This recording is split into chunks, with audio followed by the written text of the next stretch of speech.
Sont 26 milliardaires. Ils concentrent à eux seuls autant de richesses que la moitié de l'humanité. C'est le dernier rapport d'Oxfam. Une poignée de milliardaires plus riches que 60% de la population mondiale. C'est ce qu'a révélé récemment l'Oxfam. L'Oxfam, c'est une association qui justement s'intéresse aux inégalités. Et l'Oxfam a relevé la chose suivante. 2153 milliardaires du globe détiennent désormais plus d'argent que 60% de la population mondiale, c'est-à-dire 4,6 milliards de personnes. Donc vous imaginez, tu as d'un côté 2000 personnes qui ont plus d'argent que 4,6 milliards de personnes. Notre économie est brisée. C'est le message accablant qui introduit le nouveau rapport Oxfam. Le fossé entre les plus riches et les plus pauvres est vertigineux. Depuis Davos, l'organisation tire une nouvelle fois la sonnette d'alarme. Les personnes les plus riches, les personnes les plus puissantes et les dirigeants politiques dans le monde doivent agir. Ils sont le problème et nous voulons qu'ils soient la solution pour mettre fin à ces inégalités extrêmes qui s'accroissent et qui nuisent et ralentissent nos économies. Alors bien évidemment, c'est injuste, c'est un scandale, ce n'est pas une bonne chose, je suis totalement d'accord. Autre point important, c'est que 1% de la planète détient plus de 2 fois la richesse de 90% de la population. C'est-à-dire 6,9 milliards de personnes. On n'avait jamais vu ces inégalités auparavant. C'est du jamais vu dans l'histoire économique. Alors oui, il y avait des inégalités auparavant, c'était même pire, parce qu'il y avait l'esclavage, il y avait des gens qui n'avaient aucun droit, il y avait des gens qui étaient les maîtres et il y avait les esclaves ou les serviteurs ou ce que vous voulez. Et donc la situation a beaucoup évolué, mais toujours est-il que les inégalités sont toujours là. Il y a 7 milliardaires qui possèdent plus que 30% des plus pauvres. Et en France, on note une hausse des inégalités, avec 400 000 personnes qui ont basculé sous le seuil de pauvreté. Il y a désormais 9,8 millions de pauvres en France, c'est-à-dire 14,7% de la population. Selon le rapport, entre 2017 et 2018, un nouveau milliardaire est apparu tous les 2 jours. 26 personnes se répartissent aujourd'hui autant de richesses que la moitié la plus pauvre de l'humanité. Selon Oxfam, le nombre de milliardaires a doublé depuis la crise financière de 2008. Les plus riches bénéficient non seulement d'une fortune en pleine expansion, mais aussi de niveaux d'imposition les moins élevés depuis des décennies. Jeff Bezos, le patron d'Amazon, est l'homme le plus riche du monde. Sa richesse accumulée l'an dernier a atteint 112 milliards de dollars. 1% de sa fortune correspond au budget santé de l'Éthiopie. Donc, maintenant, il y a 2 manières de voir les choses. Comment on va... Shalom, shalom à vous. Grand shalom à toute la maison d'Israël, aux Akiem, aux Aquafiam, à toute la grande famille de Yasharala, à tous les prophètes, à tous ceux-là qui connaissent la vérité et qui sont tous comme moi en attente du royaume des cieux qui s'établira bientôt sur la terre. Grand shalom à vous. Tout d'abord, Karayam, Yahweh, Vachem, Yahushai. Toute la gloire lui soit rendue, des siècles et des siècles. Ici, c'est votre frère Yasharala, de l'église de Yahushai, Côte d'Ivoire. Et je vous retrouve aujourd'hui encore pour une nouvelle vidéo dans laquelle je vais parler ici des... Le titre de la vidéo sera Édom, la fin du monde, et Jacob, le début, le commencement du suivant, c'est-à-dire du monde suivant.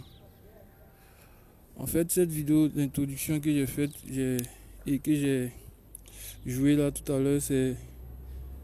Je voulais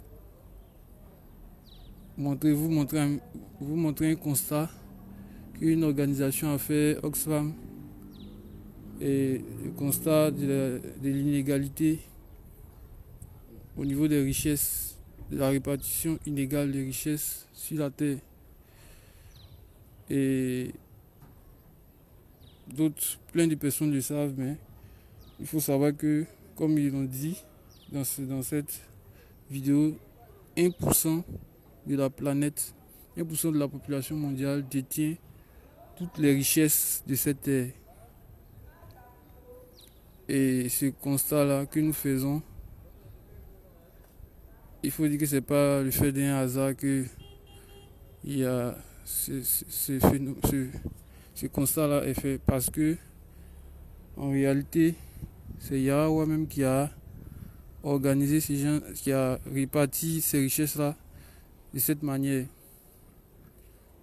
Parce qu'il faut dire que ce cercle-là, ce groupe-là de personnes qui sont minoritaires mais qui arrivent à dominer à peu près toute la planète sont des descendants de Ésaü, qui est le père des Édomites. Et je vais aller dans la parole pour le prouver. Au travers des versets, je vais le prouver.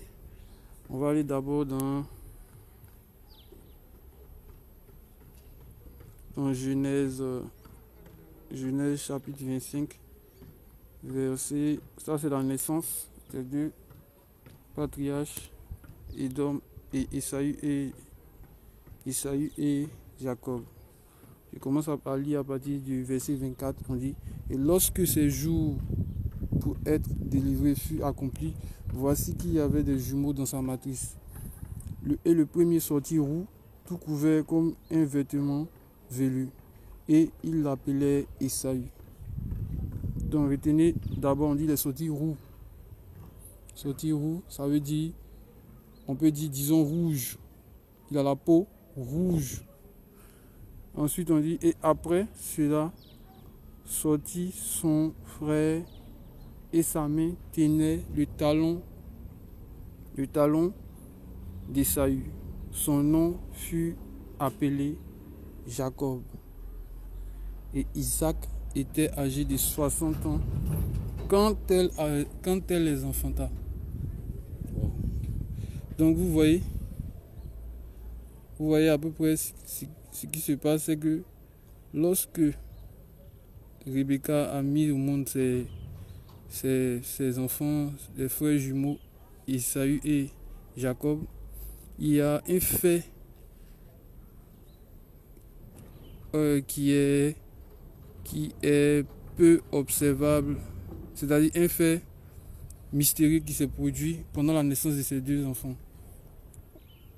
On vous dit ici à partir du verset 26, et après cela sortit son frère, et sa main, c'est-à-dire Jacob, il tenait le talon d'Ésaü. Donc le fait qu'il tenait son talon n'est pas un fait ordinaire ou bien une chose comme ça banale. Je vais aller dans l'apocryphe, dans le livre d'Esdras, chapitre 6, verset, je vais lire à partir du verset 8. Mais pour bien comprendre, il faut lire un peu dans le contexte. Vous pouvez commencer à partir du verset 1, vous allez comprendre un peu, mais comme je suis un peu limité par le temps, ma vidéo ne peut pas durer assez longtemps, donc je vais lire à partir du verset 8. Il me dit, ça c'est Yahweh qui parle à Esdras, il me dit, depuis Abraham jusqu'à Abraham, car c'est de lui que sont nés Jacob et Ésaü. Esdras se posait des questions sur la division du temps. Comment Yahweh avait divisé le temps sur cette terre. Donc il dit d'abord, depuis Abraham jusqu'à Abraham, car c'est de lui que sont nés Jacob et Ésaü. De fait, la main de Jacob tenait dès le commencement le talon d'Ésaü. Voilà, donc on revient à ce qui s'est passé à Genèse 25. Là maintenant, Yahweh va lui donner l'explication, ce que ça veut dire. Ésaü, là c'est Yahweh qui parle. Ésaü est la fin de ce siècle-ci. Et Jacob est l'origine du suivant. Donc ça veut dire, j'interprète ce verset-là. Ésaü est la fin du monde. C'est-à-dire, Ésaü sera aux commandes de cette terre à la fin. à la fin des temps. Et Jacob va prendre le contrôle dans le monde qui suit, c'est-à-dire le royaume des cieux qui sera établi après le retour du Hamashiach. Donc, et il ajoute à partir du verset 10, la fin de l'homme, c'est le talon, et l'origine de l'homme, la main. Donc le fait que la main de Jacob, donc le fait que Jacob apprend sa main pour tenir le talon, c'est-à-dire le talon c'est la fin d'Ésaü et la main signifie le début, c'est-à-dire Jacob sera le début avec sa main. Donc sa main tenait le talon de Ésaü. Donc la fin de l'homme c'est le talon et l'origine de l'homme, la main. Entre le talon et la main, ne cherche rien d'autre. Esdras. Vous voyez comment la parole de Yahweh est tellement permet de comprendre. C'est-à-dire quand tu lis comme ça, tu vois, tu comprends mieux les choses, quoi. Certaines choses qui arrivent dans cette réalité ne t'étonnent pas. Donc nous étant dans la vérité, nous savons que actuellement, à l'ère où nous sommes là, c'est le règne d'Ésaü. Et lorsque j'ai dit Édom, on vous avait dit qu'il est sorti roux. Donc un homme roux, c'est quasiment un homme blanc. Parce que la peau, un homme n'est pas blanc comme une feuille. Par exemple, nous on dit l'homme blanc, c'est un abus de langage, mais les blancs sont roux, ils ne sont pas blancs. Parce que si je prends une feuille de papier blanche, est-ce que ça, on peut comparer ça à la peau d'un homme blanc? Non. L'homme blanc est roux, hein? Il est roux parce qu'on voit le sang au travers de sa peau. Comme mon frère Yarazaka le dit si bien. Donc c'est un peu ce que je voulais partager avec vous. Nous sommes à l'ère d'Ésaü, Édom est au contrôle. Et il faut savoir que Yahweh a donné domination, parce que cette terre représente un royaume. Yahweh a donné domination à chaque peuple, à certains royaumes sur cette terre. Et Édom est la fin de la domination de tous les autres royaumes en dehors d'Israël. C'est-à-dire les différents royaumes qui se sont succédés, que ce soit le royaume grec, et l'empire grec et l'empire. Nous sommes à l'ère de l'empire grec, gréco-romain. C'est une extension de ce royaume-là.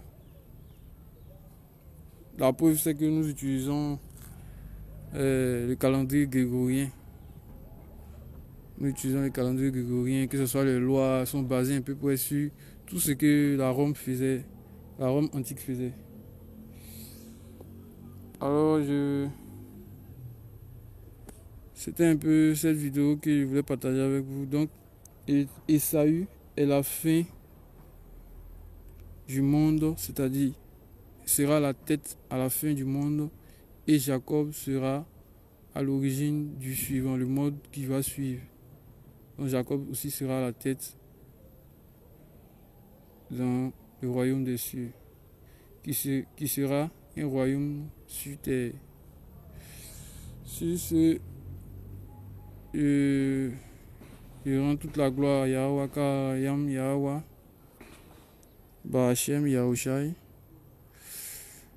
C'est à cause de l'application YouTube là, quand j'essaie de poster des vidéos, on me contraint à faire des vidéos de moins de 15 minutes. Sinon j'aurais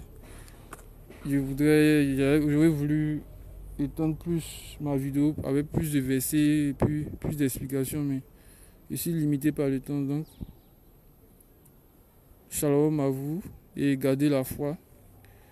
Notre royaume, le royaume de Yashara n'est pas loin. Nous devons toujours garder la foi dans la vérité. Et shalom à vous.